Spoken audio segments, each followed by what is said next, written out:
Hey everyone, welcome to tonight's episode of the Entry Level Left. I have with me Nathan. Jared. And tonight we're going to be talking about neoliberalism. Up until this point, we've kind of discussed capitalism in a very broad sense, but no such manifestation of free market capitalism is arguably as important today as the neoliberal project of capitalism. This project, or this manifestation of capitalism that we call a project, became prominent in the 1980s with Ronald Reagan in the US, with Pinochet in Chile, and Margaret Thatcher in the UK. This phenomena marked sort of a paradigm shift away from Keynesian conceptions of capitalism that advocated for a managed market economy, predominantly private sector, but with an active role for government intervention during things like recessions or depressions. So with that in mind, I want to pose a question to the group. How would you compare the neoliberal laissez faire approach to capitalism with the Keynesian approach to capitalism? I have this quote written down here from Encyclopedia Britannica. I'm just going to read that just so our audience is aware, just a little more background on neoliberalism. So Encyclopedia Britannica describes neoliberalism as, quote, the ideology and policy model that emphasizes the value of free market competition. It is most commonly associated with laissez-faire economics. In particular, neoliberalism is often characterized in terms of its belief in sustained economic growth as the means to achieve human progress, its confidence in free markets as the most efficient allocation of resources, its emphasis on minimal state intervention in economic and social affairs, and its commitment to the freedom of trading capital. So I think to the question, it's really just, in the most basic sense, a separation from any government involvement in the market, the way a Keynesian system would have with sort of welfare state capitalism, like we talked about in previous episodes. And also, too, one thing I would add to what you've kind of already said is that neoliberalism is a project. You know, you mentioned Chile, Pinochet in Chile. It's global. It's a globalized market force. It kind of tows the entire global market in line, or attempts to, with this sort of extreme free market ideology that's not limited to single state capitalist entities. For our listeners that may not be aware, what is laissez-faire economics, or what is the laissez-faire principle? The core belief of it is that the government should have no part in anything that could be a market.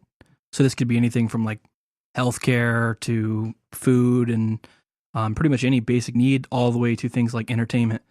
The belief is that the best way to encourage growth is to bring in people who have the capitalist mindset. And in French, essentially, laissez-faire is kind of just this idea hands-off.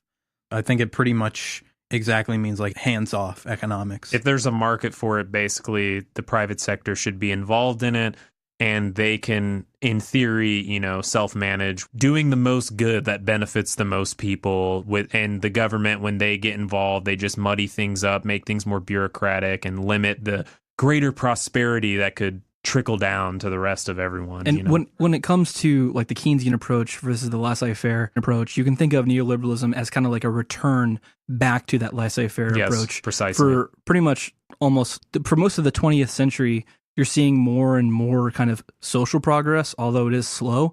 You're seeing things like the New Deal come out, but neoliberalism becomes kind of like the rejection of the New Deal and kind of reverting back to the laissez-faire ideals. Kind of just returning to that hands-off mentality, or that hands-off ethic of private markets. So going further into this kind of like ethic that neoliberal politics, or the neoliberal project, introduces to society and capitalism at large, we have a quote from Marxist geographer and professor David Harvey from his book, A Brief History of Neoliberalism.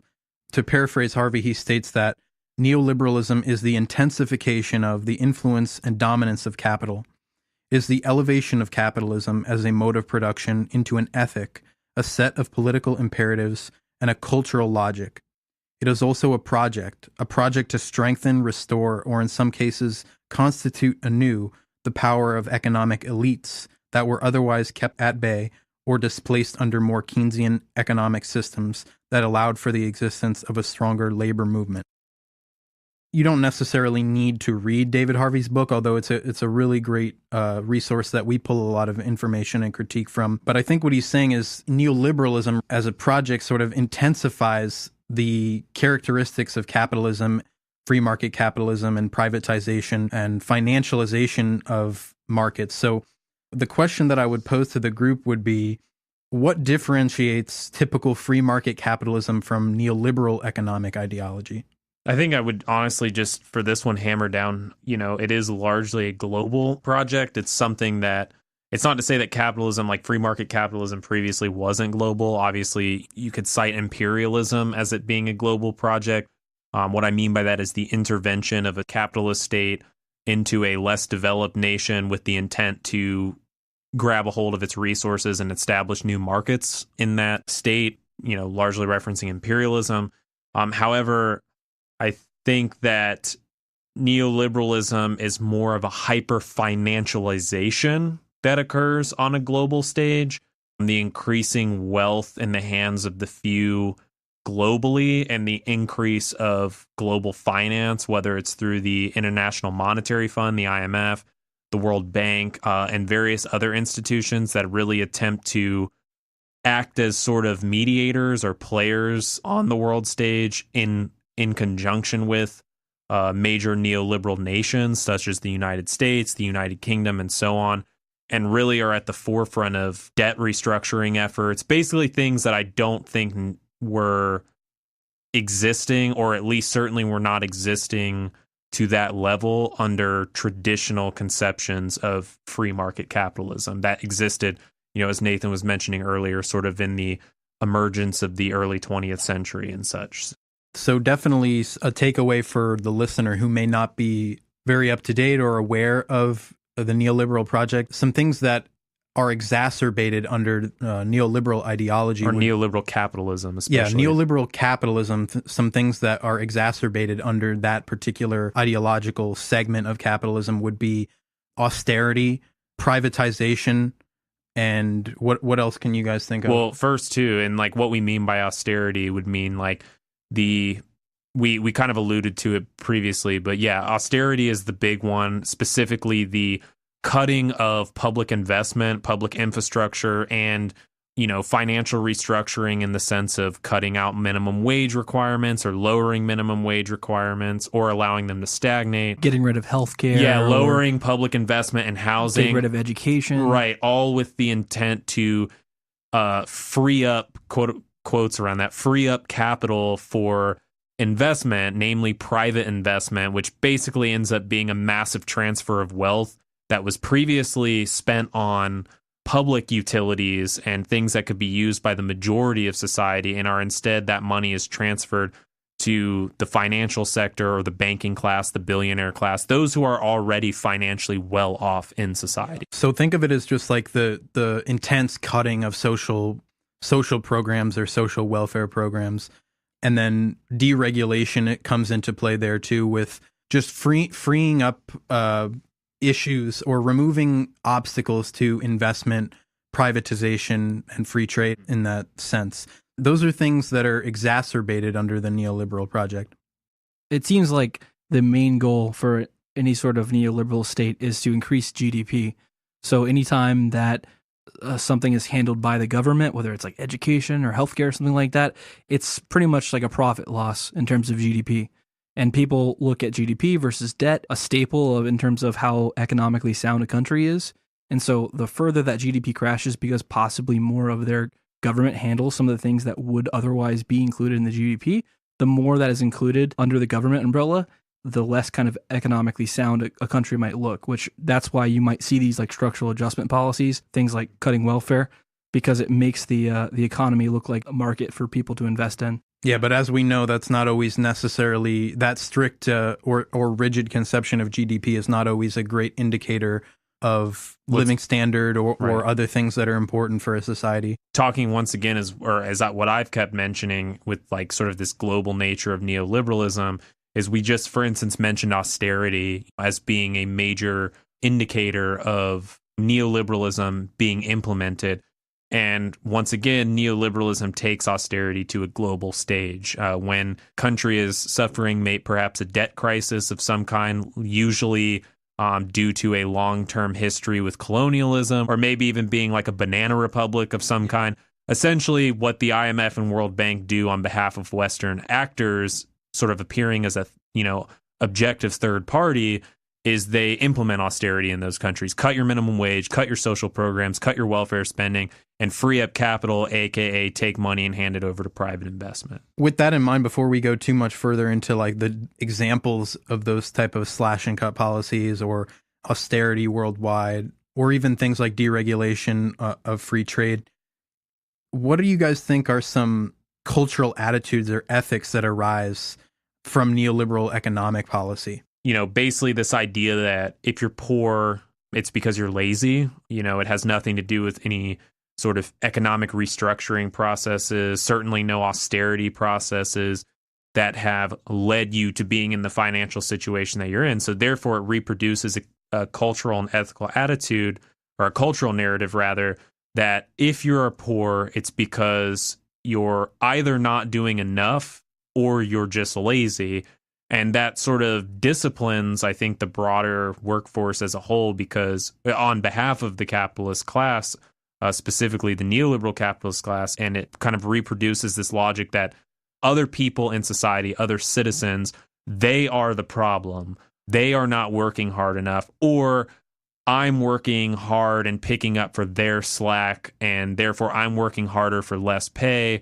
It just kind of reproduces this whole narrative that ultimately plays into the hands, once again, of those who already have the large sum of wealth in society from these sorts of neoliberal policies and cultural attitudes that are reproduced. Yeah, so it like aids the atomization of the workforce. Yeah. And kind of gets everybody to think in terms of individual moral critiques, like because you're doing poorly or because you're homeless, that has absolutely nothing to do with, maybe some structural disadvantages. Maybe your parents died when you were 17 and you've been an orphan, or, maybe you were imprisoned and you're now out on the streets without a job. These are the type of things that, are structural disadvantages that, maybe the moralism of neoliberal politics or economic ideologies can sort of use to discipline somebody to not think about why it's a structural problem, but get them to look at it as like an individual moral failing, which of course we know is not really the case in most circumstances. Like in many cases, it's not your fault that you're homeless. And in a lot of cases, like homeless people aren't these lazy people that don't want to work or don't want to integrate into society. And a lot of this is just very like mythological, purported by neoliberal economic policy. It's kind of like GDP. It's like, it doesn't take in everything that it should. It just looks at things at a face value. And I think that's what neoliberalism attempts to do, because if you do that, it makes a large portion of society a lot easier to exploit and a lot easier to shift blame onto, as opposed to the neoliberal system, ultimately the capitalist system itself, as having reproduced those inequalities. But you can also kind of see this on like a national scale too. I know that individualism is one of like the core principles of neoliberalism, but also you can kind of see people blame countries for their predicaments as well, even if they were subject to kind of like a colonial rule less than 100 years ago or 150 years ago, or even if they'd done things like had a social welfare program that they probably couldn't have afforded. Like in the case, for example, of Greece is probably one of the most modern countries that is having a debt crisis right now. So you can actually, you'll see people even online probably who will talk about how these countries are responsible for their problems on their own. But really, we should take a step back and kind of look at what other countries or the system as a whole have kind of imposed on those individual countries. Well, it's like with Greece, like you just said, too, they were pretty much painted as the reason they have a debt crisis is because they're so lazy and they take too many vacations. Yeah, they have siestas. Yeah, so to highlight this idea of like almost like hyper individualism, I want to read a sort of like a paraphrase, a quote from Margaret Thatcher, who is known to be the biggest proponent of neoliberal politics or neoliberal capitalism in the UK. And she stated that there's no such thing as society. There are only individual men, women, and there are families. So from that premise there, it kind of lets you see that the neoliberal project doesn't view society at large as like a structure. It sees it as just individuals. So it's hard to really put your finger on it, but if you really take that for what it could mean, you see how insidious it is. It almost like removes any culpability for society at large or the culmination of projects or economic realities such as, colonialism, chattel slavery, or like long-standing projects of restructuring that could be culpable at all for, systemic-wide problems. So it's all individual critiques with neoliberalism and the culture it produces. That quote, I think even more so than just it highlighting that, there's no greater structure than just individuals. The quote also is a way, it's kind of a cop-out. It's a way to say that there is no other collective body, governing body, whatever the case may be, that is responsible for your social well-being. Therefore, there is no need to invest in your overall well-being, your brother's overall well-being, or society's overall well-being, right? Because there is no society. And therefore, if there's only individuals, then you are individually responsible for your own successes and failures. Going back to the previous point we made, if you're poor, it's because you didn't work hard enough or you're lazy, and has nothing to do with the societal factors that have actually gotten you to where you're at. And perhaps would have in the past also alleviated some of the burden of what you would be going through. Yeah, essentially a lot of the cultural ethic of neoliberal capitalism looks at possibly systemic problems and individualizes them. Like we've talked about previously, the example of Ronald Reagan and his infamous racist stereotype of the black welfare queen, and how that sort of gets people to think of poor people and almost like dehumanize them as if they want to remain poor just through laziness or idleness, or that they would sit on welfare because they don't have a systemic or structural disadvantage keeping them from supporting themselves in the first place. So I think like the cultural ethic of neoliberalism wants us to believe that structurally there's no blame for state policy or institutions like political parties that cling to a line or cling to a behavior or set of political imperatives. Those have no bearing on society as a whole, because there is no society as a whole when we look at the neoliberal conception of economics. So that brings us to the next section of like contradictions inherent in the neoliberal project. So what, in your own words, do you guys think trickle down actually means? Because we've been sold trickle down economics in one way, but it may not actually work out in practice the way that it's been sold to us. Yeah, the basic idea of trickle down economics is that the people who are really responsible for success in this country are the ones who are at the top. They're the ones who made the investments. They're the ones who gave opportunities to the others. So the idea is that if you can maximize the amount of capital that someone might have being on that kind of upper side of society, then you're going to maximize opportunity for the lower side of society. I'd say the major problem is it's hard to find evidence that really supports that notion.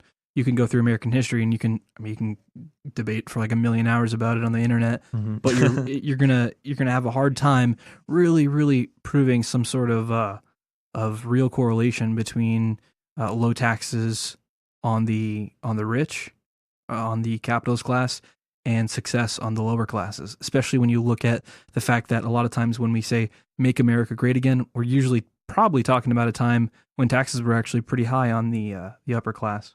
Right. Because of that, there was far more money for social spending. Yeah. I mean, I think trickle down economics is pretty much sold to us, at least in my opinion, is this way. Rich people are the investment class. They're the reason why we have jobs, right? They're the job creator class. The less they have to pay in taxes, the more extra capital they will have that will sort of trickle down to the rest of us. It'll free up capital that will in turn trickle down and be invested in us, whether it's in higher paying jobs or just overall more investment in quote unquote society, them investing in private transit systems or whatever the case may be. I mean, there's a variety of ways in which it's been sold, but how do we actually see it in practice? I mean, in practice, it's the more money they have via tax cuts, the more money they hoard yeah, or reinvest in, various hedge funds or financial institutions or financial groupings that pretty much just circulate their money around and make money off of its circulation, or they make money off of the actual interest on it, as opposed to, if they were taxed at a more progressive rate, they would be kind of forced to spend it, or whatever they didn't spend would be then, or forced to invest it in the economy. Otherwise, whatever else they didn't have would be then taken in taxes and then put into more extensive social programs, social welfare programs. And we're not saying either that the quality of life has decreased because of like neoliberal policies, but what we're saying is that it seems to be increasing for one specific class of society, the upper class, a lot faster than it increases for the other classes. Yeah, I mean, this is not like a musing or an ideology. Like, this is statistically relevant. When we see since the 70s, like union membership decline, and then the corporate share of profit going more and more to the 1%, and it's tapering off for the rest of us. I mean, there are graphs and stuff on epi.org that you can look at and then see this information in real time.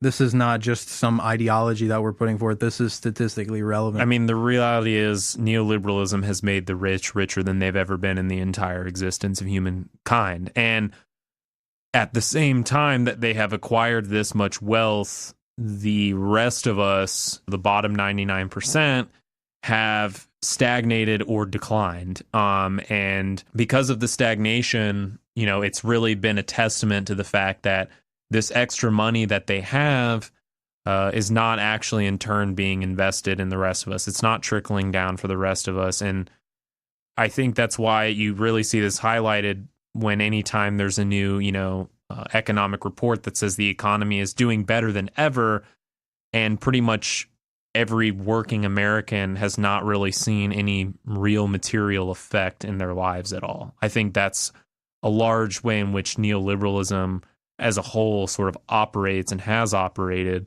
long term, now that we have the data to sort of look at that and, realize what it is for what it is. Yeah, so with the idea of trickle down and how it's sold to us, it's really not ideology to say that it's not working as it was sold to us. So you can look at economic data, which we'll put in the show notes, and we'll give that information to you or give you access to that information so you can see what we're talking about. But, also neoliberalism, as it exacerbates a lot of these things like austerity and hyper-financialization of markets, changing trade policies or deregulating trade with things like NAFTA or different trade policies.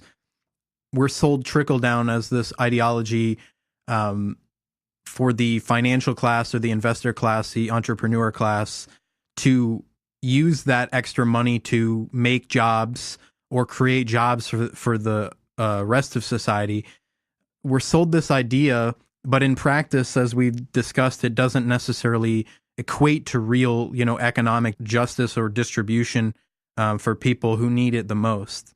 And we'll post information with the show notes to give you access to these graphs and things like that. Like, there are some great charts on epi.org that show the wage stagnation and the share of corporate profits going more and more to the 1% over the past 50 or 60 years. So we'll share that information with you. But another thing that we want to highlight is the deregulation, not only of trade, but different maybe local laws or policies within local markets. Something I can think of in U.S. history would be the 2008 financial collapse. So as it relates to this discussion, what do you guys think caused what a lot of people would call the 2008 housing bubble or financial crisis? What do you think in regards to neoliberalism is responsible for this type of phenomena? I mean, in short, I would say a lot of it has to do, of course, with like deregulation, right? But one thing I really want to make a point here. Throughout this entire discussion, and as we continue this discussion, we refer to neoliberalism as the neoliberal project, right? And I want to be clear on that because that's exactly what it is, right? It's a political project. It's not one based in any like sound economics, right? It never was. And the reason I'm bringing that up is because 2008 is a testament to that. 2008 was neoliberalism doing exactly what it intended to do. Hyper deregulation, the hyper financialization of global markets, the, exploding of various economic bubbles around the world that send shock waves into the entire system, effectively collapsing it. And then where does the public sector, show its head? Where does the government investment come out of the woodwork to invest in this supposed society that didn't exist, right? It takes all of its resources and all of its capital, and the public sector pumps it into saving the very financial institutions that brought the entire system down and effectively obliterated the workforce and ended a good majority of the world stages job opportunities and their economic vitality. And in turn, the system rebounded. It went back to exactly what it was doing before. And it's why we were just talking that previous point.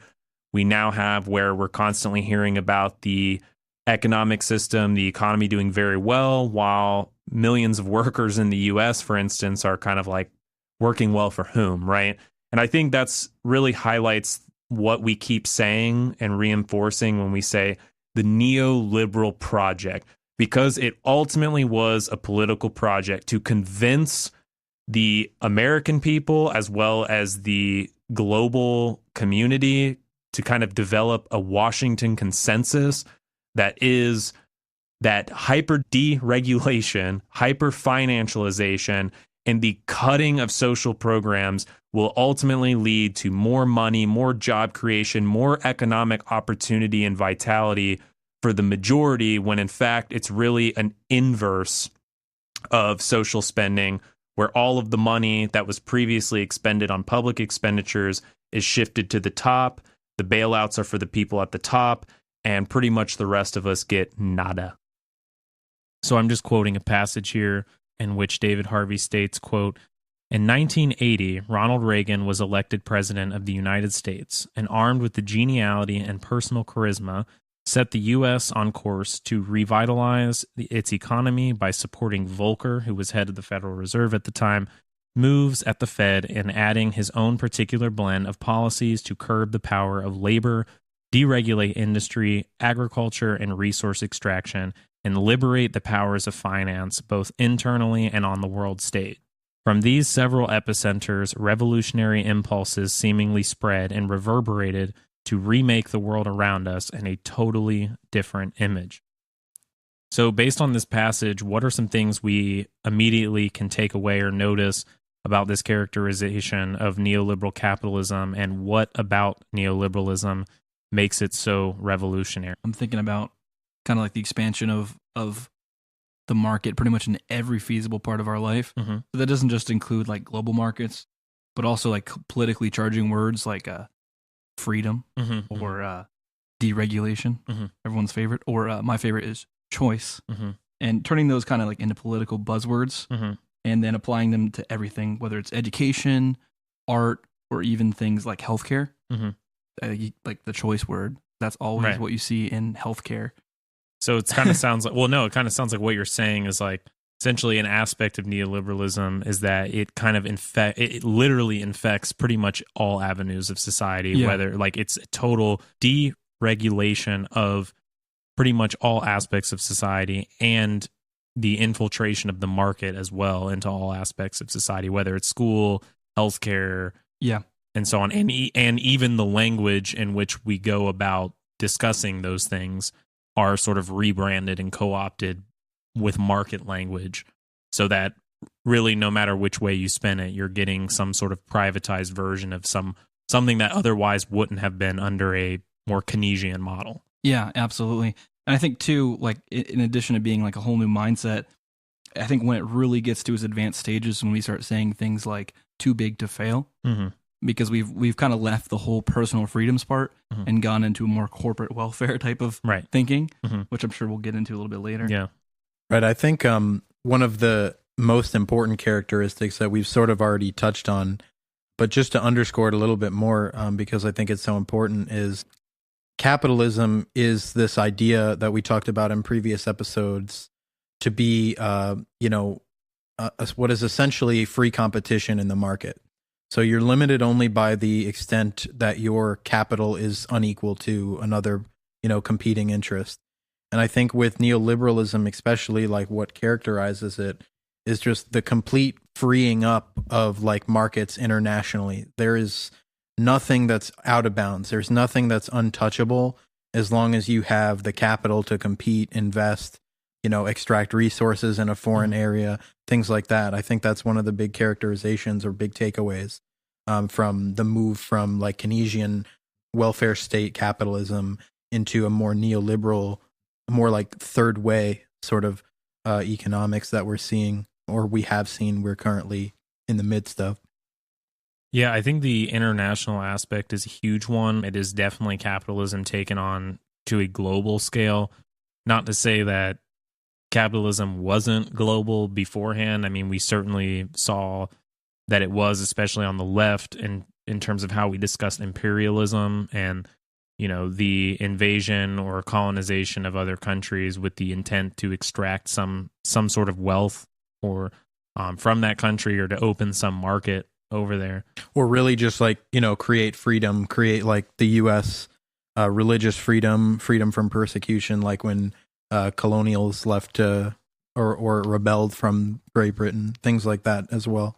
Yeah, well, I think too, even in that, it's like even in that language, freedom or what have you, it was always the real intent was always to instill or institute some sort of like market force. But I think the way that neoliberalism is different is that it's a complete like unification. I mean, although there could be disagreements or, global competitions of sort, is a total unification of a global market system, so that, say, when, the market quote unquote shuts down in the US, it turns on in Singapore, it turns on in the UK. It's like a constant 24/7 cycle of the economy constantly going, constantly interacting with one another. So it never shuts down, it never sleeps, but on a global scale. Yeah, which I think has been monumentally impacted by, of course, computer technology and technological advancement in general, just as, around the time of the Industrial Revolution, that exacerbated a lot of issues or inequalities that already existed. And that kind of brings us to the idea of how we should look at neoliberalism as sort of like a revolution in a sense when compared to the Keynesian economics of, welfare state capitalism. Well, yeah, because I think that was like part of the initial question is like, what makes neoliberalism so revolutionary? And you could easily be like, okay, well, all these things you've previously listed, hyper deregulation, the globalization of the market, all that stuff. Well, how is that, in any way different than previous forms of capitalism? But I think one way that makes it so different is the difference is more, or the revolution is more taking place from the Keynesian capitalist system, where the Keynesian capitalist system, while still capitalist, provided some sort of, through progressive taxation, some sort of general social safety net, which neoliberal capitalism obliterates entirely, or rather inverses, so that the welfare state merely exists to pump money into and bail out and assist the market and completely disassociate itself from the general public. A lot of people think of Milton Friedman as like the core kind of architect of the neoliberal mindset. Him and von Hayek, who was his teacher. Chicago school. Yep, exactly. And they're quoted as saying that the only things they think should be done by the government are roads, courts, and the military. So when you're talking about a complete extreme classical liberalism, this is what it is. Right, but even so, like in the US, there's a lot of confusion almost from just interpreting like our Constitution or things like that, where the founding fathers set up where we're supposed to provide for the general welfare. To what degree do we interpret that? Like, what is the general welfare? Is it just building roads, or is it just providing military? I don't know that you can say in the U.S. specifically that general welfare should stop at just, building roads or, for example. So it's really one of those things where, how do we interpret these types of things? And what's kind of interesting about that is Thrasher actually had a talk with von Hayek, right? Who's, I guess, if Milton Friedman is the father of neoliberalism, he'd be like the granddad. And von Hayek actually proposed some things that were pretty similar to what Pinochet did to Chile. And she actually turned them down on the premise that she didn't think the people would actually consent to them. So from that, we can kind of gather that to even get to complete neoliberalism, there needs to be almost like a military junta dictatorship involved. Well, von Hayek, I mean, yeah. And I mean, I think that could be interpreted like in a lot of different ways. But I mean, even von Hayek was an extreme avid supporter of the project in Chile under just an absolutely ruthless, brutal dictatorship of pretty much austerity authoritarianism in Chile. But yeah, Friedman himself actually went down to Santiago shortly after Pinochet took power and tried to encourage him to stay on course with his style of economics. But it's kind of funny because later on, when Friedman actually won the Nobel Prize, people had a lot of questions for him. He actually kind of came out defensively saying, no, I never was an advisor there. I never advocated for what happened in Chile. But really, when you look at it, I mean, it was all the Chicago boys, all the Chicago school that were the architects it was of them of the whole boys. thing. Prior to this time, like in the 1980s, you didn't really see neoliberalism being tossed around by the general public. I don't even think that von Hayek and all them would have considered themselves neoliberals. It's neoliberalism, honestly, is like Monday Morning Football. Looking back at it, it's kind of like what came out as an aftermath to describe it. Right, pretty much. And I think when you get around the time that Pinochet comes to power, you start to see in the public and in the media market critics specifically start tossing this term around, neoliberal, as sort of a derogatory term, is when you start to see it come out that way. Well, I mean, think about this too, and we allude to it in the intro, is Pinochet in the Chicago school was the beginning, the sort of the lab rat, the test for the neoliberal project, the Chicago school style economics. And ultimately they believed it to be a success, right? Because Reagan and Thatcher, who largely their system, came to power after what was going on in Chile had already sort of taken place or had begun to take place. Overall, regardless of what they may have said here, that, this way or the other, or the way scholars may have looked back at it, they ultimately felt that what they were doing was a successful project. They believed in the project. It was a very, very ideological project. Which is, even on its own, I can see why we might think it was beneficial from U.S. interest standpoints. But when it even comes to Chile, I was actually reading about it today, great documentary by Naomi Klein, that they were discussing the revolution in Chile and the inflation rates after they instituted all the austerity policies. That's about 375% per year. So even when you're just talking about neoliberal policies, they're not like directly effective. Like they don't just happen to just make the economy soar. Like maybe sure, we've seen our GDP soar under neoliberal policies, but it doesn't just happen overnight. Just to bring it back home and make sure that everyone understands. When we talked about in our intro with Margaret Thatcher's quote, "There's no society, there are only men, women, and families." That really encapsulates like what the neoliberal project is. So austerity is, for those who may not be familiar, is when a government or a body takes or makes cuts to like welfare spending or subsidies for the public good or public welfare, like education, right, any kind of social program. Any social program, they'd make cuts on it, much like what is happening in the U.S. today, making cuts on social programs, rather than looking at any type of structural problem that might be there, just taking those social endowments and just completely eviscerating them, which is in line with that thought. There is no society. We're not working together. But individuals. It does that too with the intent to free up more capital to spend and quote unquote invest in the economy, whatever that means, which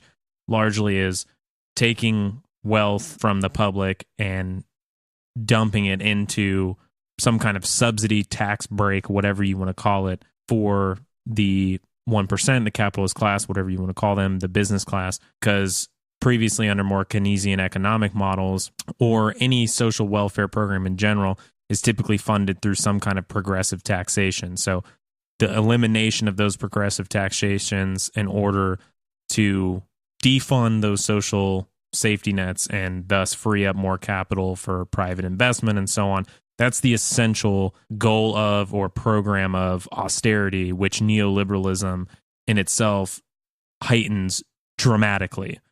Just to kind of bring that back in to where we were going, to once again reemphasize that neoliberalism is ultimately the inverse of the Keynesian or New Deal kind of welfare state, and that it's inverting who it benefits, as opposed to using government expenditure, or rather tax expenditure, public infrastructure to invest in the public. It goes to private markets, private dollars, private firms, with the intent to generate job growth or stimulate the economy in some way. And we'll get into that a little bit later too, as we discuss how that sort of turns out long term. So the next point that Harvey brings up in the introduction, he says, quote, "The process of neoliberalization has, however, entailed much creative destruction, not only of prior institutional frameworks and powers, even challenging traditional forms of state sovereignty, but also of divisions of labor, social relations, welfare provisions, technological mixes, ways of life and thought, reproductive activities, attachments to the land, and habits of the heart."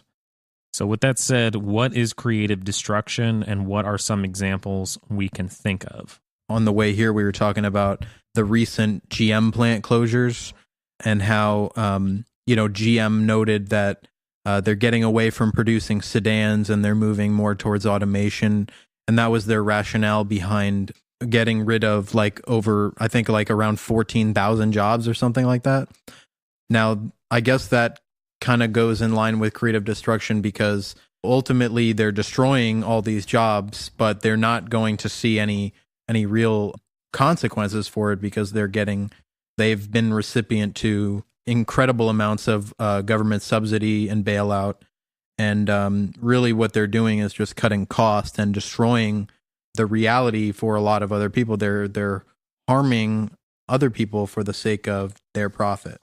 Right. Well, and I think too, it's creatively, I mean, they're taking a set of jobs, or market infrastructure rather, and destroying them with the intent to free up capital to invest elsewhere. I mean, another perfect example of creative destruction would be literally NAFTA, the North American Free Trade Agreement that was signed by Clinton back in the 90s, where it essentially allowed for the total obliteration of all kinds of manufacturing within the United States, and not the elimination of manufacturing for that company, of course, but the elimination of manufacturing tied to that particular geography that could otherwise be creatively reappropriated to another location, another country, who didn't have the strict labor laws, who could get away with hiring, younger people, and therefore not have nearly the social benefits, or the working conditions could be worse, that they could essentially, bump out more product, hire people for less money, and ultimately free up more capital and produce more of whatever it was that they intended to, or that the company produced, in order to, generate a greater profit. The ultimate goal of all of this creative destruction is to creatively reappropriate assets with the intent to generate higher profit long term. I guess with that, how is this concept relevant to modern capitalism or neoliberalism? It's relevant to neoliberalism because with neoliberalism, the advent of it, you sort of get into these hyper international finance capitalism and also transnational corporations, and just how they have really been given the liberty to go and insert themselves into any sort of economic situation that they can compete in. And I think that is relevant absolutely to, modern capitalism and how our economy in the US works, how we gain a lot of the wealth that we have, and why we are considered one of the wealthiest countries in the world. Mm-hmm. I think capitalism, by its very nature, is constantly expanding, and it has a need to keep expanding, right? And I think at some point... And reinventing itself, right? Yeah, absolutely. And I think at some point, and whether it was 30 years ago, 40 years ago, 70 years ago, it's approaching its growth capacity. And essentially, out of necessity, you have to find new places to increase that growth. And that could be other countries, that could be social programs, that could even be just whole new parts of the economy, for example, the internet. Or avenues we haven't even thought of yet, right? So I think the neoliberal mindset is just always looking for that new market. And I think it's not really, it's almost a market necessity that we move into other countries like Argentina or Chile, or Brazil, Grenada, Iran, any of these countries where we impose austerity programs, or we take out big loans, or we overthrow their government. Or just seek to expand markets, and in doing so completely reorganize or obliterate their entire social infrastructure or government infrastructure, whatever. And it's almost become like methodical. It starts with loans, and when someone's not friendly to taking loans, suddenly the government, our government, the U.S. government, is supporting their adversary. And then once their adversary takes over, all the money starts flowing again. They're back to taking loans. They're back to getting rid of social welfare programs just the interest in markets that we don't have access to, right? So like there's a variety of ways in which I think neoliberal actors or actors on behalf of neoliberal projects or institutions, such as like the U.S. government, for instance, which its main goal is protecting the interest of the private elite, who are sort of financial beneficiaries of this neoliberal project. So, you take a case study like Venezuela, a country that they've wanted access to for oil reserves and what have you for however many years. They can use various means, whether it's using allies in the Middle East to flood the entire global market with excess of oil reserves, which devalues their major economic mode, that they can then use to exploit the government's weaknesses. And what would likely happen if a right-wing neoliberal so-and-so took over in Venezuela, which will probably inevitably happen within the next few years? Well, then they'll free up capital, they'll forgive debts, they'll let loose of sanctions, and we'll be talking about what great economic prosperity has been brought onto Venezuela since the demise of the left or whatever. Right. I think another good example would be, I don't know if we touched on it already, but U.S. involvement in Saudi Arabia and our continued presence over there really, in a large part, kind of just constitutes a resource security. And I think that's like the destruction of one element of society, like literally invading the Middle East and setting up all this proxy, stuff there so that we can literally have a market to sell weapons or have weapon contracting. Yeah. But I mean, even to like, not even to get, so totally, out there with various examples. I think if there was one thing to bring home about creative destruction, it's in kind of piecing all of this sort of stuff together and why it's so instrumental to the neoliberal capitalist project is that capitalism, as we were talking about earlier, it's constantly seeking to reinvent, rebrand, and exist in new ways that we haven't thought of before. Anytime you think you've put a barrier in front of it, it completely obliterates it in totality and reinvents itself and reestablishes itself somewhere else. Now, who does that ultimately affect negatively? Obviously, the workers, obviously the working class of whatever country that, those barriers are being smashed in, or even if those barriers are being put up there. And ultimately, what needs to be understood, though, is that no matter what happens, no matter what sector of the economy is creatively destroyed or is just destroyed in general, the capitalist machine will find a way to creatively reinvent that element elsewhere to continue to maximize profits. That's the whole reason that it reinstitutes this creative destruction or this mode of creative destruction, because ultimately the destruction of one element of society or the market just leads to the creation of new markets elsewhere.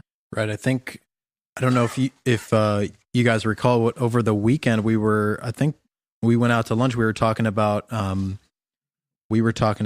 marketing and we talked about just now how capitalism or our market capitalism has to rebrand itself every so often with this neoliberal project, or reintroduce itself in different ways. And we were talking about how marketing and branding is such an important language of capitalism, of disseminating it and indoctrinating, Right. But yeah, I mean, basically neoliberalism is constantly seeking to reorganize and restructure itself, and in a market way that largely takes the form of creative destruction, which once again, the destruction of one element of society or the market really just leads to the creation of new markets elsewhere. So moving on, from a strictly market standpoint, what is neoliberalism in theory versus in practice, and how does this differ from previous variations of capitalism or market logic? So if I may, I would like to hit the first riff on this one, and that's that basically the neoliberal state is consistently seeking out internal reorganizations and new institutional arrangements that improve its competitive agency or position as an entity in the global market. So in order to do this, as we've kind of stated previously, pretty much the social programs established by social democracy or Keynesian capitalism, New Deal capitalism, whatever you want to call it, are done away with to free up more capital for private investment, making it largely the individual's responsibility for their successes and failures in society, which pretty much ignores any social barriers that may have previously existed that would prevent an individual from competing evenly with other actors within their own society or on the global stage, whatever the case may be. Right. So that's what neoliberalism is in theory. In practice, trickle-down economics was, I think, the biggest example or the biggest contradiction to point out. That was a big push by Reagan. And I think something that he's most well known for is that idea that the wealth will trickle down when we give these allowances to the wealthiest in our society. But from the 1970s until now, what we see is just completely stagnant wage growth while production and wealth generation is at an all-time high. You can see how in the 1970s, the distribution of wealth became more unequal at this point in time, and has just continued to skyrocket from the 1970s until today. Yeah, I think like the core thesis, as you guys kind of hit on a whole bunch, was that it's pretty much just like an extreme version of like classical liberalism in theory, but as we've kind of discussed, in practice, it never turns out that way. If anything, it is really just classical liberalism in theory, but it's people who actually like stuck to their guns instead of like, Yeah, and like I was watching a video from Noam Chomsky, and he kind of hit like probably the three biggest I could think of. One, if we were all opposed to government intervention, then how can we explain bailing out all the companies in 2008? Whether it's the financial sector or if it's the car companies. The other one he really hit on too was the government pouring money into public projects that would later become products. Like, for example, every component that's inside of an iPhone is probably it was something that was developed in a government project. Same for the internet. But companies were never ashamed to use those things when it comes to making a profit. Yeah, or even like we always talk about how if you take space technology, you're talking about Elon Musk, who pretty much by every atheist dude bro science major, who just discovered Sam Harris like for the first time ever, who thinks Elon Musk is like a literal god or whatever, is like, oh my God, today Elon Musk tweeted that he's going to invent a hyper warp drive to beam people to Mars. And it's like, he said that's great, but he wouldn't ever fucking do that, right? Because him to even, what has he actually done? A whole lot of like honestly jack shit in terms of space. And compared to what, NASA did in the past, why? Because the majority of the infrastructure that is even allowed for a private sector to exist in the space industry is because the public sector took on all the risk back in the 60s and 70s and even before that, when it obviously like started as an idea. But what you were saying with like the whole like Chomsky talking about like, well, if we really didn't believe in government, like we wouldn't have had the bailout. Actually, it's almost like neoliberalism. It kind of gets to say that it's still not in favor of the government because the government isn't doing society any good. It's doing them good, right?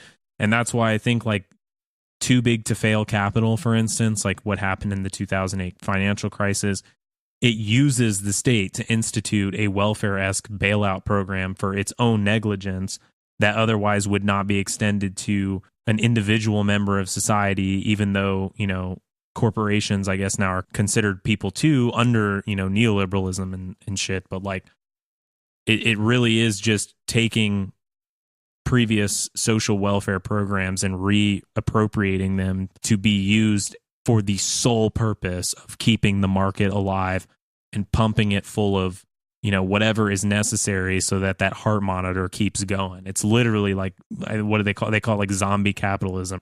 Wondering what you guys think about this, but critics on the right often say that is not real free market capitalism. That's not what's supposed to happen in a free market. The government isn't supposed to bail those companies out. They're just supposed to fail.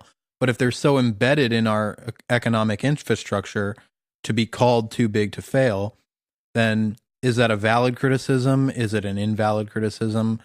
And I mean, the thing is, though, they say, oh, it's not real capitalism. Well, yeah, of course not, because real capitalism would have been dead in the fucking dirt like years ago because it keeps fucking crashing and obliterating itself over and over and over again. Because ultimately, you have to say, like, that. What do they always say? The market is always in competition. Competition for what? Competition for total dominance, total market control. And what happens when that inevitably happens? Because it always happens. It always inevitably happens. The more you deregulate and the more that the government keeps its hands off.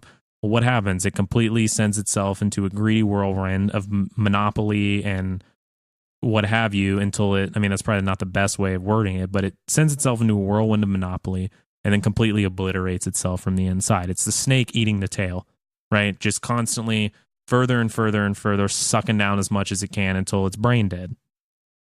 Yeah, I think, too, the only time we really truly have implemented neoliberalism is in other countries. Well, no. I don't want to say that. Because we very much... I mean the core I know what you're saying. theory. I know what you're saying, yeah.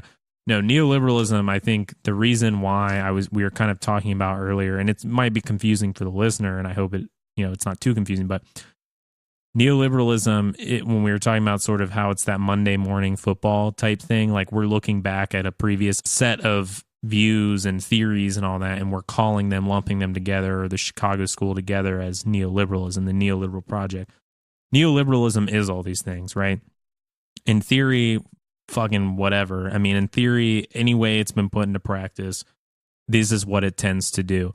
Now, in terms of these classical liberal free market, yada, yada, bullshit, whatever, yeah, the only place that's ever been implemented is in colonies, in straight up colonies, in Puerto Rico right now, okay, in Guatemala, in the majority of Latin American countries that have acted as proxies for the United States, in Africa for all the European countries, whether it's the Congo, whether it's Cameroon, you name it, they're all sort of free market little paradises, all obliterating each other for the total benefit and control of the mother country, essentially.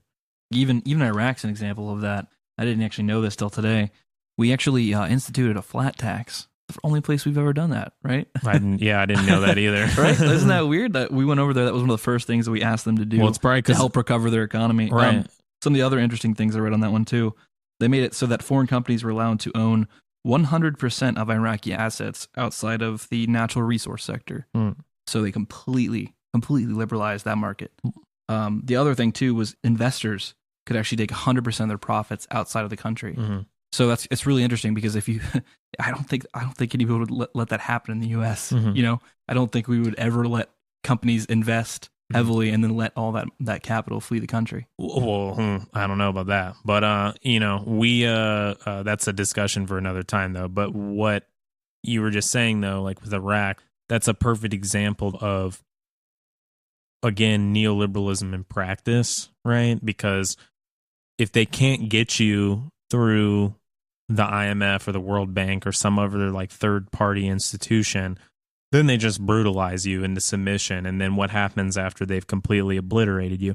Well, the reason everything's in disrepair is because your previous leader or whatever, he was a bad guy. So here's some freedom, aka here's our state-sponsored dictatorship. But by freedom, here's our freedom to extract literally every avenue or asset that you possibly have and divvy it up to every single foreign investor that is attached to either us or some transnational or someone that has a stake in an investment in the neoliberal imperial project, because that is also a real thing. Yeah, I think it's easy to look at American foreign policy. It's super easy to get in and think that we're doing it for the benefit of our government. A lot of people, when we went to Iraq, were thinking in terms of like oil. But in reality, it's not so much for government, it's for the ownership class. Right, exactly. It's a new market for the ownership class. Absolutely. And even if it's not some sort of conspiracy, it's not like there's like a group of these people that are sitting in a room doing it, but those people approve of the conditions. And so those conditions replicate themselves over and over again. And that's why every decade there's 3 different countries that we either overthrow or give a massive loan to. You heard that, people? It's not the Illuminati. It's not George Soros. It's not the Jews. It's fucking capitalism. Yeah, it's not a conspiracy. There's no, they're not meeting in a room with special hats, with a grand table. It's just regular people, business owners, business classes. Yeah, business class, corporations, financial executives. These people are basically just, manufacturing the consent by, not objecting at all to what is going on. Yeah, without expanding in that direction, I think we would see stagnation. And I've seen people talk about the 70s as being that kind of final last gasp of breath that capitalism had until it was kind of reinvigorated by the neoliberal project. You mean like Keynesian capitalism? Yeah, like that was the last point, the things tail had end of stagnated because we had pretty much capped out what we could do in our own market. A lot of people like to blame it on OPEC, for example, for the crash in the 70s. But I've seen other people speculate that it's kind of like the very, very borders of how far we could go off of like a liberal democracy without getting into this kind of neoliberal territory. Like expansionist. Yeah. I could see that argument. I feel you. Not in like like an imperial way. I'm saying that like eventually at some point, when does your economy stop growing? Or when does it stop growing at the rate you need it to? I got you. Yeah, for sure. Yeah, that's interesting, but could be debated further, but we'll save that for later. Okay. So quoting again from David Harvey in his work, A Brief History of Neoliberalism, he states, quote, "In the event of a conflict, neoliberal states typically favor the integrity of the financial system and the solvency of financial institutions over the well-being of the population or environmental quality." So, this section focuses a lot on the use of state power to discipline economies, domestic and foreign, to be subservient to the major financial sectors on the global stage. How is this similar, different, or both in regards to imperial projects or imperial capitalism of old? So we were talking earlier about colonialism, and it's just, I think there's a term that's been used in media and discourse called neocolonialism, and I think neocolonialism just fits right into the mold with neoliberal state. Neocolonialism, or even I would say like I think it's attributed to David Harvey. I could be wrong, but he says the new imperialism is often used instead of direct militaristic imperialism under neoliberalism as we understand it today, in which larger neoliberal economies will use global avenues of economic restructuring through like the World Bank, IMF, and so on, which allow predominantly Western nation states to extract large sums of wealth from poor nations, which we were kind of talking about earlier, who are largely looking to pay off debts owed to maybe a former colonizer nation, could be a country who's bought the debt of or reappropriating the debt of a former colony from the quote mother country. I hope that doesn't get me in any trouble. I just think forms of economic restructuring in this way globally include austerity measures that we discussed earlier that gut already meager social programs and so on and so forth. But that's sort of this idea of this new imperialism, or this kind of neoliberal imperialism, and where there isn't always direct state conflict, although there is, but they'll often use means of global financial networks and institutions to sort of instrument their bidding.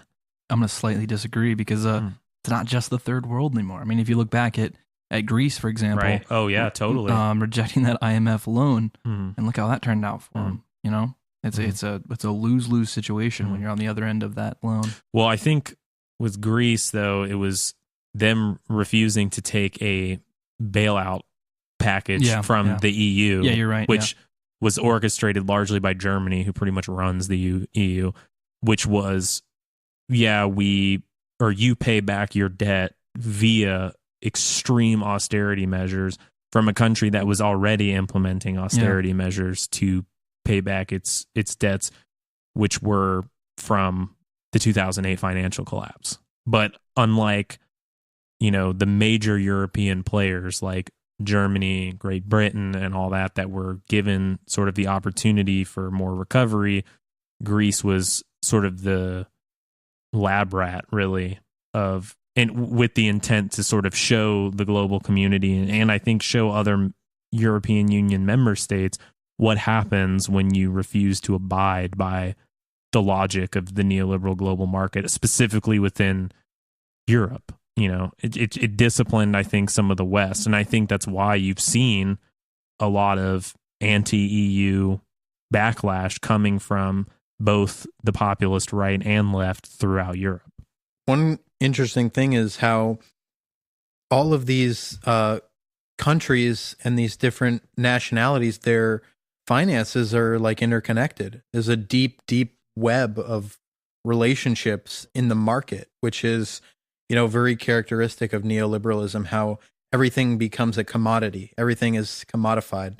So that is something that stands out to me, how, we go from, well, maybe it wasn't necessarily unlike this in the past with, Keynesian economics or New Deal capitalism, but you're seeing it more and more where, solvency becomes so important to, on the path to, what is considered like market sovereignty. So that is interesting and important thing to take away. It's this deep interconnected financial web that ties all of these nations together. It's no longer just this isolationism, this like small government. It's no longer about that. Everything is now connected. Right. The collapse, just as the growth of one market in one country may affect the growth of a market in the other, the inverse is true as well. Because ultimately, you're talking about this interconnectedness, and we were just talking about Greece and austerity and whatnot being imposed on a global stage. It obviously wasn't Greece's fault. It wasn't the Greek people's fault for what happened. It was the banking crisis that originated in the United States, right? That reverberated and spread throughout the entire global marketplace. Right. Essentially, it wasn't Greece's fault. However, if you recall, if you can rewind, I don't know where you all were politically back when, but if you can recall back to around, I think it was like 2011, 2010, 2011, maybe 2012, before there was any talk of a deal with Greece in terms of their debt crisis and whatnot. You had like the Fox Newses and even CNN and all that stuff were talking about how like basically the reason Greece was having such a massive debt crisis was because they had, super long vacations and, strong unions, and that it had nothing to do with the fact that like basically their right-wing government prior had privatized their entire like social safety net and threw it in with Goldman Sachs. And then when it collapsed, obviously like their entire thing went to shit. Yeah. Earlier I was going to say, I'm like, you might want to be careful when you say you're not going to blame the Greek people, because a lot of people are going to say, well, they took that welfare, right? Right. It's their fault. Well, no, right? That's precisely why I don't, because obviously it had nothing to do with them or that their social programs, and everything to do with the 2008 banking crisis, which,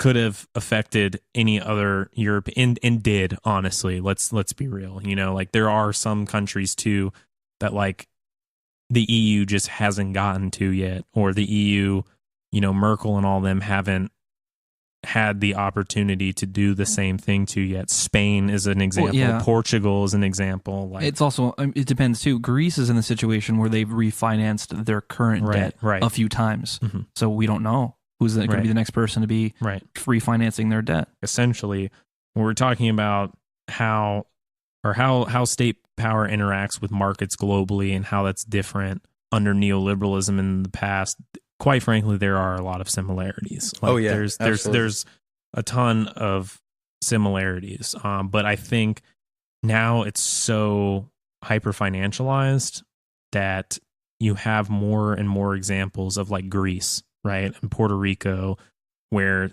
countries are being brutalized largely by financial institutions. And I don't want to say there's less need to like brutalize them militarily, because that also too is happening all over the world.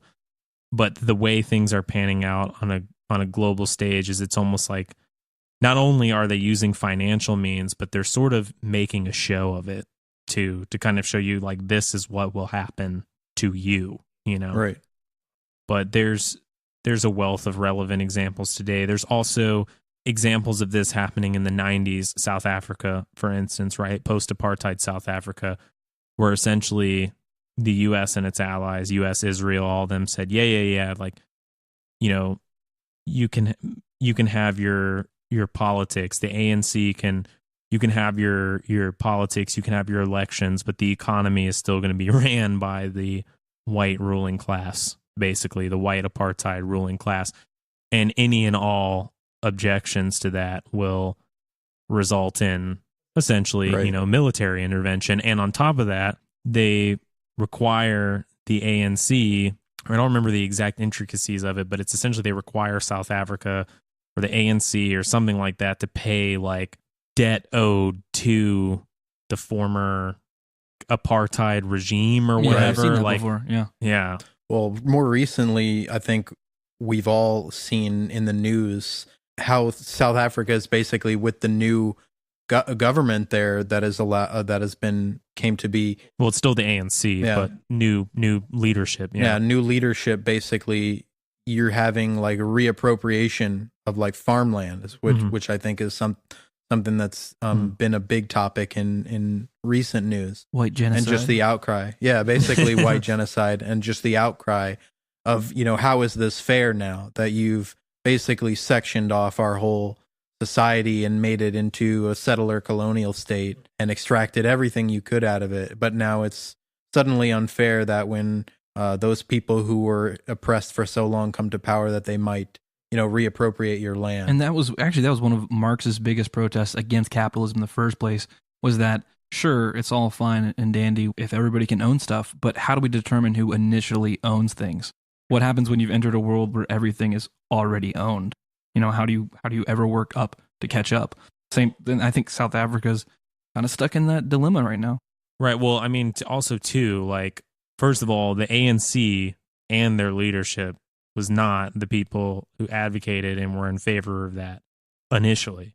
It was the South African Communist Party. But that proposition of land reform, of land redistribution, was so popular amongst the masses, and the ANC has been catching so much shit for being so fucking corrupt, and embedded with like literally the neoliberal like elite and order in that country for so long, that pretty much it was sort of like, we will do this to gain like some sort of like popular support within the country. And it worked, because it is largely popular, because a lot of wealth in South Africa is tied to the land, and you have former landowners whose like grandparents or those people who still own it today were like fucking ruthless monsters in apartheid South Africa. But yet, even with the overturning of that entire government structure and social relations, the people are still there and they still own that wealth, and they're still tied to it at the behest of the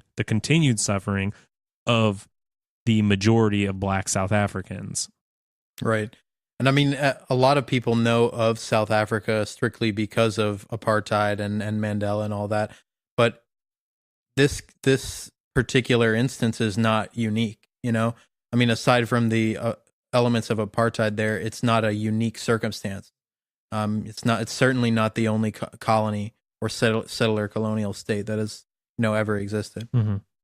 No, absolutely. I mean, there's a wealth of examples, but I think that's the thing about neoliberalism, is it's really about making a financial show of things. You know, it's really about this kind of economic brutalization of the majority of a variety of countries that find themselves financially subservient to the powers that be via it. They accepted the wrong deal, and in this deal or no deal like market neoliberal bullshit that currently pans out on the global scale every day, or what have you. That's all. Well, too, to step back once, that's not just to say that it's all the IMF or the World Bank's fault for even getting involved. A lot of times, the upper class in those countries is also in favor of taking out loans as well. I think David Harvey pointed that out in the book.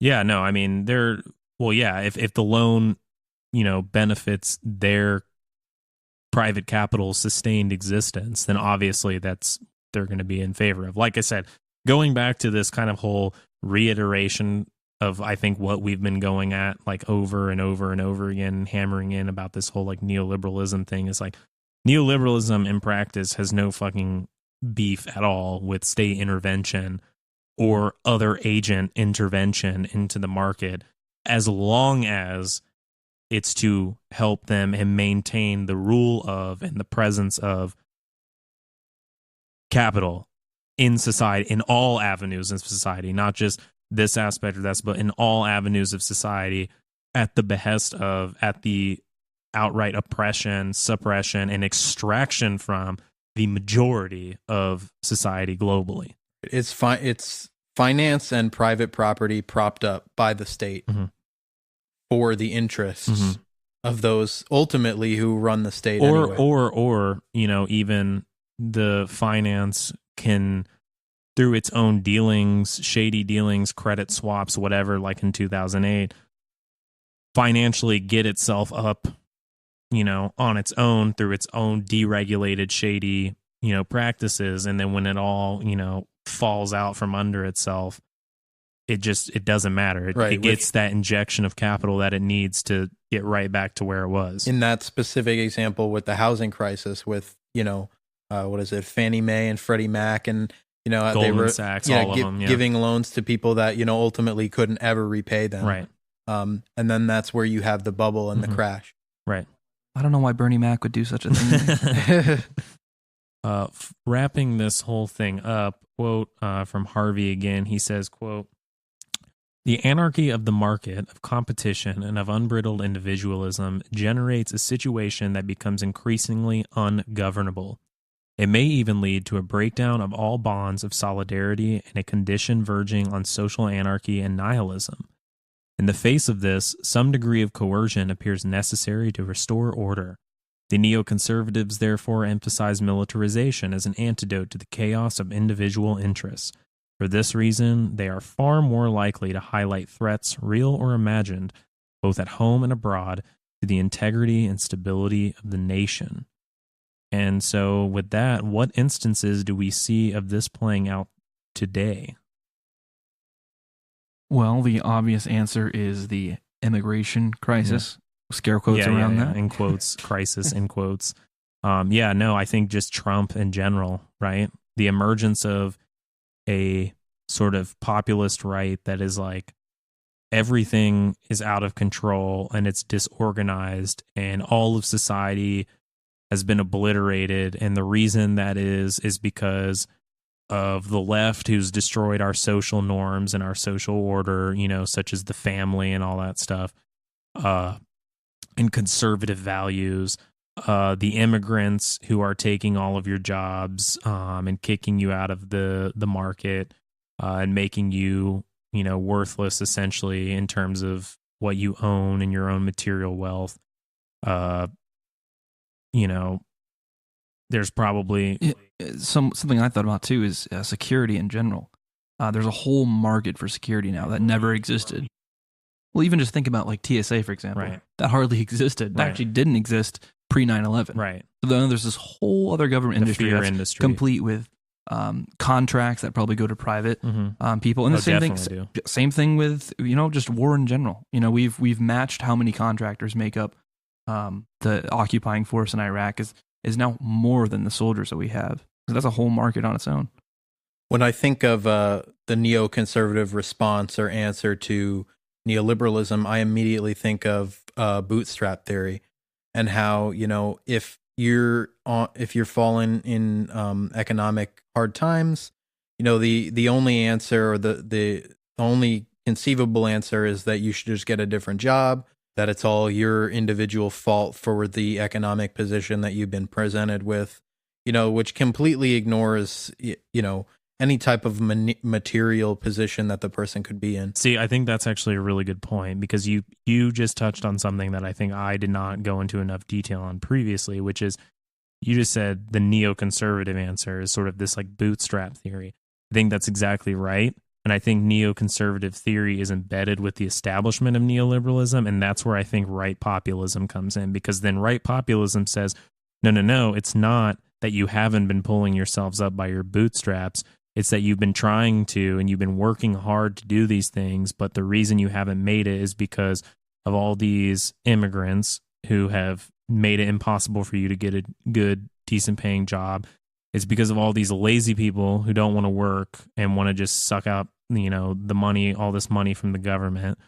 It's the left who's destroyed family values and made women, to feel that they should have too much independence, and therefore that's why you can't get a girlfriend or whatever shit that they say, and so on and so on and so forth. But it fills a vacuum in society that for a lot of people is easy to latch on to, because it makes them not feel that they're to blame, because they're not to blame. But it's also, obviously it's a scapegoating, because as I had stated in the intro, and I think is always tends to happen, is that these right populists tend to be the best managers and financiers of capitalism, of capitalism and of even neoliberal capitalism, because of the fact that they are so good at maintaining the status quo, maintaining order in a way that never addresses the true root cause of what has, led to all this economic anxiety, social anxiety, which is capitalism itself, and the, and inequalities that it produces inevitably. Right. I think it is exactly to your point. It's basically the blind leading the blind in that regard. Mm-hmm.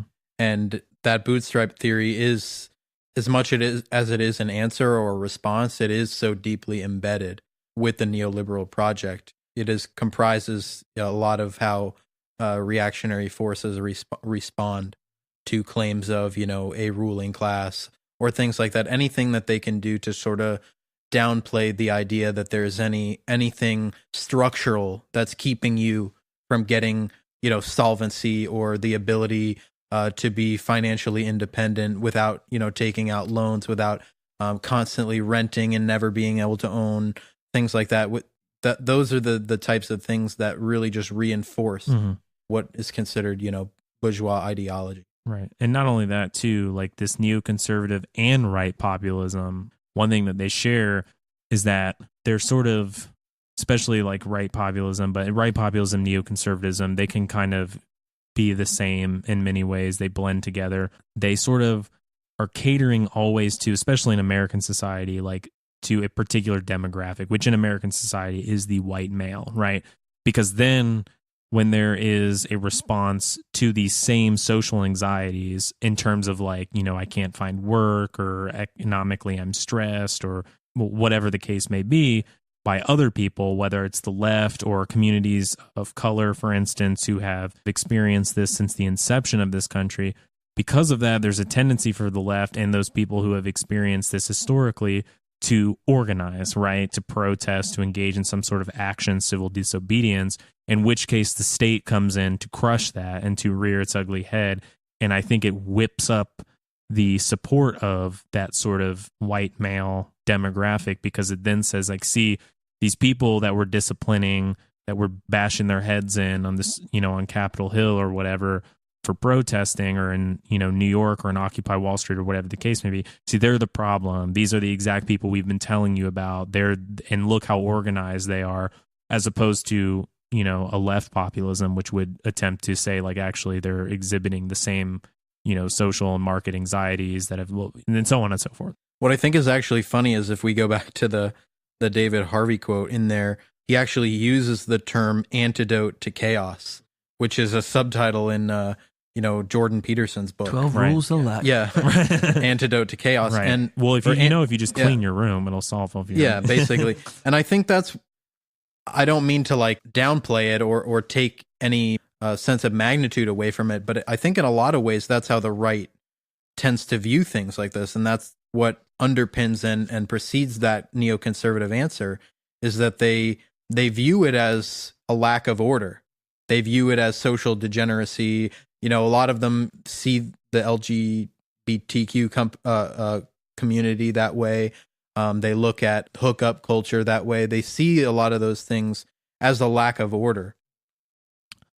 But yeah, going off this notion of like chaos versus order that you were mentioning, I think because of that, it's not a coincidence why neoliberalism today is seeing such a strong reaction from this sort of far right populist element. Although most of us would consider a lot of like neoliberal politics to be far right, the reality is they've largely been adopted by both what we understand as the Republican conservative movement in the U.S. and the more liberal democratic institutions in the U.S. as well, making them essentially associate, a lot of these chaos. Well, I'm putting that in quotes, chaos, or these sort of liberal social norms or various elements of society that they have issue with. They're associating that to a large degree also with the sort of neoliberal politics of the liberal left, what they believe to be a left in general. Yeah, I can't doubt that there's probably a large amount of conservatives who might actually listen to this anti-corporate kind of sentiment and actually agree. Like we were talking about those right-wing populists, a lot of those people aren't opposed to protectionism or kind of the more like anti-classical liberal points of view. So I didn't mean to cut you off. Yeah, no. I mean, I just think that ultimately that's what's led to a large part of this combat against this supposed chaos, in quotes, has led to this ultimate rise of a far-right populism that is distinctly targeting, minority groups, the left, LGBTQ groups, and so on, because it sees their own market anxieties, their own social anxieties that are to large part a product of a market that has completely all in a butt for years abandoned them, and in turn are seeking this sort of scapegoating that leads down this path of highly reactionary, confrontational right-wing politics that is both against the neoliberal project but is ultimately acting in large part as its best manager, both internally within the nation and on a global stage. Hey everyone, thanks for listening to this episode of the Entry Level Left podcast. As always, be sure to check us out on Facebook and give us a like at facebook.com/entrylevelleft. You can always find links to more information in our show notes or on Facebook. Feel free to reach out to us if you have questions, comments, topics, or anything you'd like us to discuss on our show. Until next time,